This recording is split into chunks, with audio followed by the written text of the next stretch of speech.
तोडकर संजीवनी निसर्गोपचार केंद्राचं दंतप्रभा दंतमंजन. दुर्मिळ अशा वनस्पतींचा उपयोग करून आयुर्वेदात प्रथमच दंतप्रभा दंतमंजन.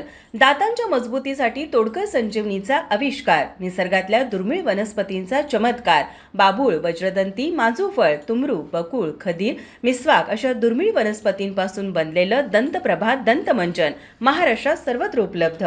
वाहनांमध्ये अवैधरित्या गॅस भरणाऱ्या टोळ्यांवर धडक कारवाई. 2 लाखांचा मुद्देमाल जप्त.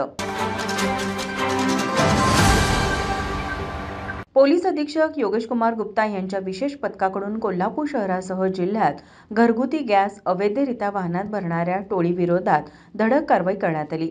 या कारवाईत 2 लाखांचा मुद्देमाल जप्त करण्यात आला असून कागल, राजारामपुरी, लक्ष्मीपुरी, जुना राजवाडा, रंकाळा आणि शाहूपुरी पोलीस ठाण्यांमध्ये घरगुती गॅस अवैधरित्या वाहनात भरणाऱ्या टोळ्यांविरोधात गुन्हे दाखल करण्यात आले आहेत.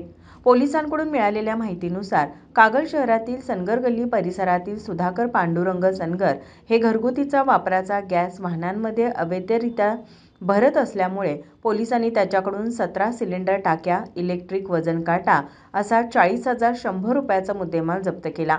यासह राजारामपुरी पोलीस ठाण्याच्या हद्दीमधूनही 2 इलेक्ट्रिक मोटारी, वजन काटा आणि 4 सिलेंडरसह 35,000 रुपयांचा मुद्देमाल, तर लक्ष्मीपुरी पोलीस ठाण्याच्या हद्दीतील 2 सिलेंडर, इलेक्ट्रिक वजन काटा, इलेक्ट्रिक मोटर आणि रोख रक्कम असा 25,000 रुपयांचा मुद्देमाल जप्त करण्यात आला.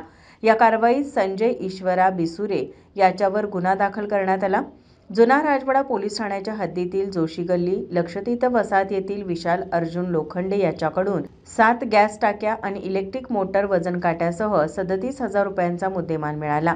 तर रंकाळा परिसरात 30,000 रुपयांचा मुद्देमाल जप्त करून संशयितावर गुन्हा दाखल करण्यात आला. तसेच शाहूपुरी पोलीस ठाणे हद्दीमध्ये 7 ते 8 सिलेंडर आणि वजन काटा असा 30,000 रुपयांचा मुद्देमाल जप्त करण्यात आला.